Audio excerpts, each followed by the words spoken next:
my name is Alex, I'm a patchwork nerd, and I am going to open up this pumpkin spice beer and drink it while I'm doing this video because I was tagged to do a video and I feel like drinking a pumpkin spice beer. If I could ever get this open. Ah, there we go. Pumpkin spice activated. This is on brand. The reason why I'm so goofy today is because I was tagged to do the story idea writing tag by writer Holly Davis. I believe this was created originally by Bethany Atazada and also by Brooke Passmore, so I will link everybody's channels down below. I am so excited to do this because it is a bunch of questions about my writing, about the things I'm working on, about my inspiration, and I am ready to dive into it, so let's go. And if I'm looking down at any point, it's because I am reading the questions off of my laptop, because as usual I record from my phone because I have yet to figure out how to use the camera that I own. Question number 1 is current story. What is your current story idea that you are working on right now? The story that I am currently working on is titled To Market to Market. It is the story of twins Nina and Malor who travel into a haunted forest at a chance for a better life, but that is quickly interrupted by the appearance of the market. The market is a traveling home for hags. It is well known that anyone taken by the market does not return, and when Nina's twin brother Malor is taken by the market, she has to summon all the strength in her body to be able to go into the market and find her brother. And she only has a limited amount of time, an unreliable disguise, and a little bit of fire to make things go the way she wants them to. The novel is a horror / dark fantasy retelling. Think of it as Hansel and Gretel meets Caraval meets Uprooted, and you will have pretty much the potion that is my novel. I absolutely love this story. I've been working on it for about a year now. I did the first draft during NaNoWriMo of last year, and it actually started out as a short story and it wasn't supposed to turn into a full novel, and I quickly realized this idea has too many things to explore for it not to be a novel, and I am currently on a very slow second draft. You could almost count it as a second and third draft because I'm sacrilegious and I edit as I go. I am nearing about the end of Act 2 in the story, and I actually do a 4-act structure instead of a 3-act structure. I am absolutely in love with this story and I can't wait to share it with you guys. Hopefully sooner rather than later. We'll cross all those fingers and this, and we'll just do this. We'll just cross all the things and hope for the best. Question number 2 is spark of inspiration. Do your ideas begin with characters, plot, world building, or something else entirely? I actually touched on this in my fall writing take video, but I am okay with repeating it again. My stories usually start with a premise and then I branch out from there. So I think of the what if X, Y, and Z situation happened, and then slowly the characters start popping into my head and the setting starts popping into my head and the plot pops into my head. But usually I start with the circumstances of the story or the premise, and then I branch out from there. Question number 3 is brainstorm. How do you puzzle piece your story elements together? Do you start with the ending and make your way to the beginning, or vice versa? It really depends on the story that I'm writing. I have definitely had novels where I know the ending right away and I see that light at the end of the tunnel, and then I have stories where I really don't know how it's going to end. I have maybe a rough idea of the tone that I'm going for with the ending, but my current work in progress, as much as I have that novel outlined, I have decided that I am not going to actually fully understand the ending until I am through this draft. Like, I kind of want to see where I'm at by the time I get to the ending of this story, because when I wrote the original draft, the ending was just like, insert ending here. I've had stories where I start with the middle, I've had stories where I've started with the end. It really just depends on what part of the story comes to me when I come up with the premise. Question number 4 is keep or toss.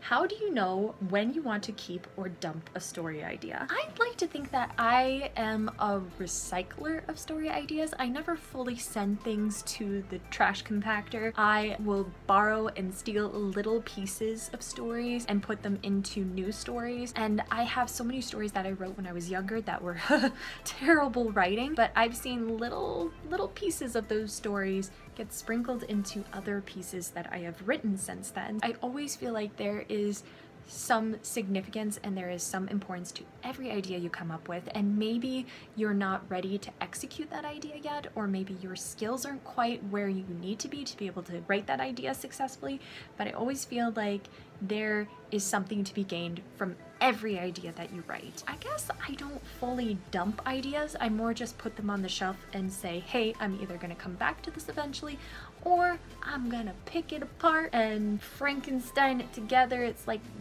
little carcass, and I'm a little buzzard picking the pieces off of it and then putting it into an idea sandwich. I don't know where I'm going with this, horror writer, I'm sorry. Question number 5, original idea. How much of your original idea for your story is actually used once everything is finished? Usually by the time I get to the second, third, fourth, whatever drafts, it's the premise that hangs around. I have been known to completely scrap the plot of a story but still keep the premise. For example, my current work in progress, To Market, the first draft I wrote, I fast drafted, and I realized as I was writing it that there was a lot of experimental things that I wanted to flesh out more, but the bare bones outline that I had came up with originally was not going to serve the story properly. So I pretty much decided that I'm going to completely redo the outline, and the main thing that is going to stay is a handful of characters and the premise of the story, but I need to go about this in a completely different direction. Even my writing style completely changes between the first draft and the second draft. I need to just get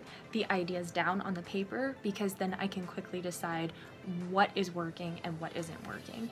And a lot of times I have to explore an idea in a very large sense to be able to understand what I want and what I don't want. And I'm not afraid to murder my darlings. I will wring my darling's neck for the sake of the story. Horror writer, sorry, I'm a happy person. Why don't we just drink more of this pumpkin beer and we'll smile and it'll all be good. I've taken like 2 sips out of this entire video because I'm too busy talking. Question number 6, hide or share?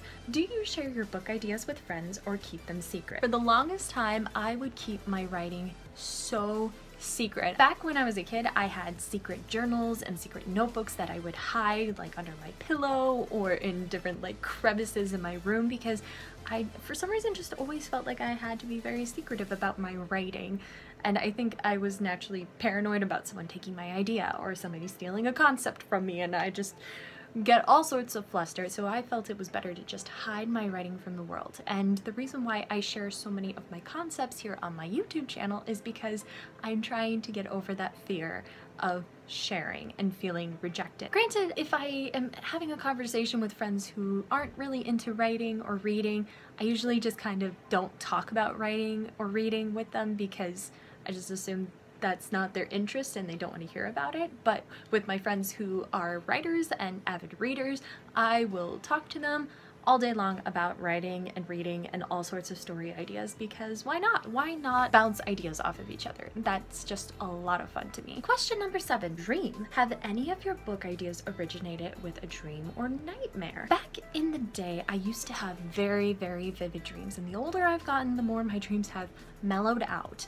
And so I would say none of my novel ideas have ever started with a dream. I did have a dream recently that I have decided to turn into a short story, but I have not had time to write that because I am very busy with my novel. So I am going to be turning that into a short story eventually. But traditionally, no, my stories are mainly just based off of ideas that pop into my head during my waking hours. So I guess you could say daydreams?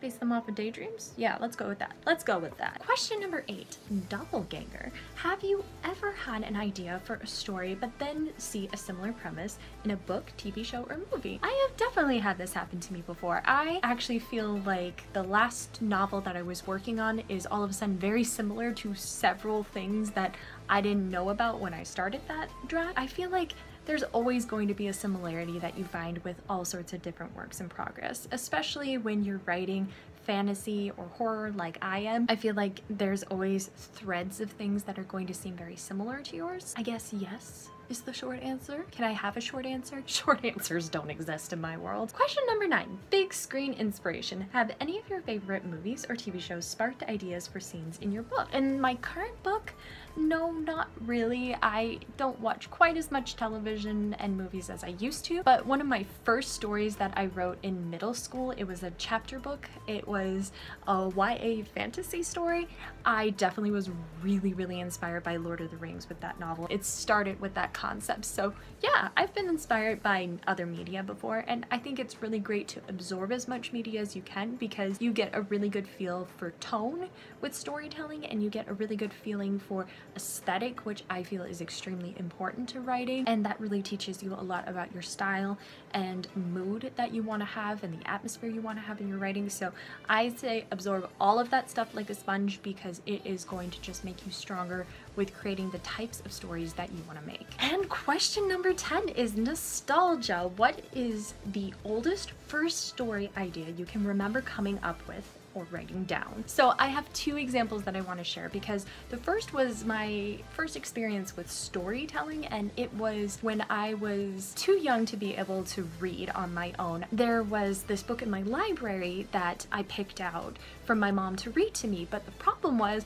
the book was in French. I have no idea why they had a French children's book. My mom does not speak French, so she couldn't read it to me, and I couldn't read, so we were kind of having some issues, but I really wanted to take this book home. What I did was I started going through the pages and looking at the pictures and coming up with a story in my head, and that's the first time I remember that storytelling aspect sparked inside of me because I was using the pictures to infer what I wanted the story to be. That was my first example of storytelling. My first example of making a book was when I was in, I want to say kindergarten or first grade. My dad is an artist and he was teaching me how to draw, and we decided to make a picture book together. So he taught me how to make characters, and he's like, okay, well, what do you want the book to be about? And I decided to make it about this family of shapes. There was brother circle, brother rectangle, and sister triangle, and their parents were rectangles, and they had a dog that was made out of many shapes. It was called the Shape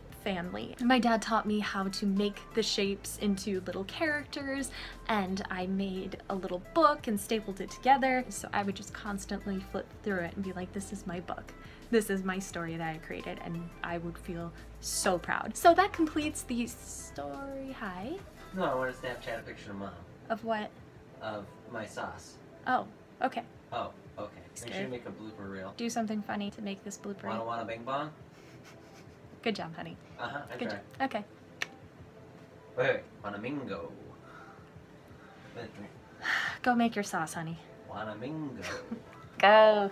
West City, Minnesota. Go! You've never... Rolls off the tongue. Wanamingo. Have you even been to Wanamingo? I drove past it a bunch of times. Go. Bye. Shoo! Love you too.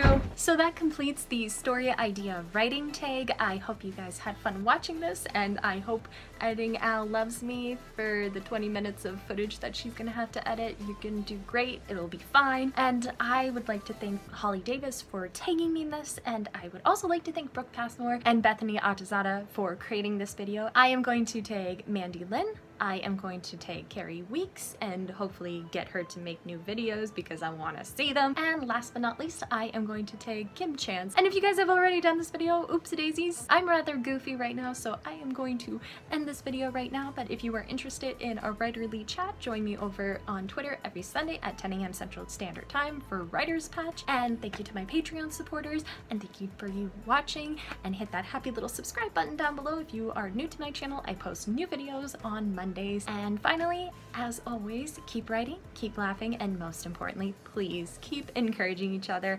I will see you next time. Toodles!